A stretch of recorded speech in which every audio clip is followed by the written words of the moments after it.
Now it is a serious case, serious fracture. এমন fracture খুবই কম দেখা যায়। গাড়িতে ধাক্কা বেড়েছিল। আপনিও কি গাড়ি চালাচ্ছিলেন নাকি? দাঁড়িয়েছিল, রাস্তার পাশে ভদ্রলোক দাঁড়িয়েছিল, অন্য গাড়ি এসে ধাক্কা মারে। এত জোরে ধাক্কা মারলো, পড়ে গিয়ে হাড়গোড় ভেঙে চুরে একদম বেরিয়ে গেল।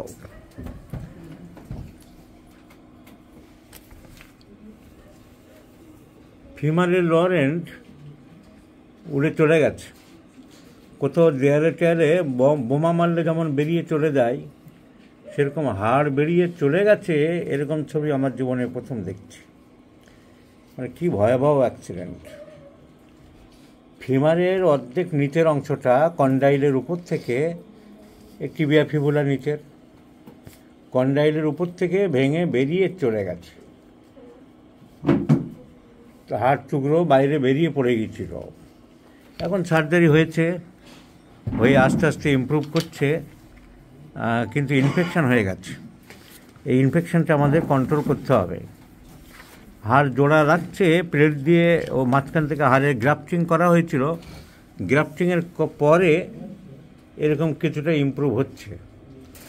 এখন হাড়ের একটা বৈশিষ্ট্য হলো আস্তে আস্তে এর মাথা থেকে একটুখানি বেড়ে যায়, ও মাথা থেকে একটুখানি বেড়ে যায়, যদি মাঝখানে কার্টিলেজ না থাকে। এখানে তো কার্টিলেজের কোনো ব্যাপার নেই, তাহলে হাড় জোড়া লেগে যাবে। আস্তে আস্তে হাড়ের বৈশিষ্ট্য হলো হাড় বাড়তে থাকে একটু একটু করে, যার জন্য অস্টিওফাইট ফরমেশন হয়। কার্টিলেজগুলো ক্ষয়ে গেলে জয়েন্টে বা ভার্টিব্রাল জয়েন্টে বা নি জয়েন্টে হাড় বেড়ে যায় কী করে? এই কারণেই কার্টিলেজ যেখানে নেই, তখন দুই মাথার দুই হাড় বন্ধুত্ব করতে চায়। তাহলে অটোমেটিক কিছুটা কাজ হবে, তার সাথে আমাদের হেল্প করতে হবে, আর ইনফেকশন যেটা আছে সেটা কন্ট্রোল করতে হবে। এইরকম কেসে আমরা যে কনস্টিটিউশনাল ট্রিটমেন্ট বলি, সিমটোমেটিক, এই কেসে তার দাম কম। এখানে পজিটিভ ট্রিটমেন্ট করতে হবে। এখন এই ক্যালসিয়াম দেওয়ার জন্য, বাড়ানোর জন্য, the best medicine is calcarea ফস।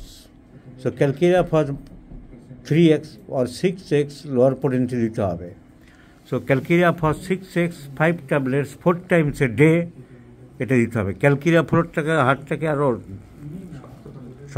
করে, ক্ষয় করার চেষ্টা করে। So this is best medicine is calcarea FOSS. So calcarea FOSS 4 times daily. এরপরে আমরা এক্সরে করবো, করে দেখবো কতটা ইমপ্রুভ করতে পেরেছি। এরকম সিভিয়ার অবস্থা থেকে কতটা ইমপ্রুভ করানো যায় আমরা লক্ষ্য রাখছি।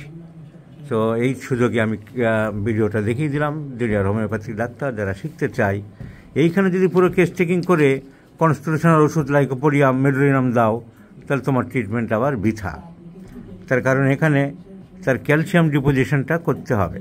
এখন এই রোগীর ক্যালসিয়াম ডিপোজিশন অনেকটা হয়ে গেল, অনেকটা ইমপ্রুভ হয়ে গেল, হাড় জোড়া লাগলো, হাঁটতে অসুবিধা হচ্ছে, তখন আবার আমাদের সিমটোমেটিক ট্রিটমেন্ট করতে হবে। So this is the mode of treatment I have told you, my friends, in this sunny morning.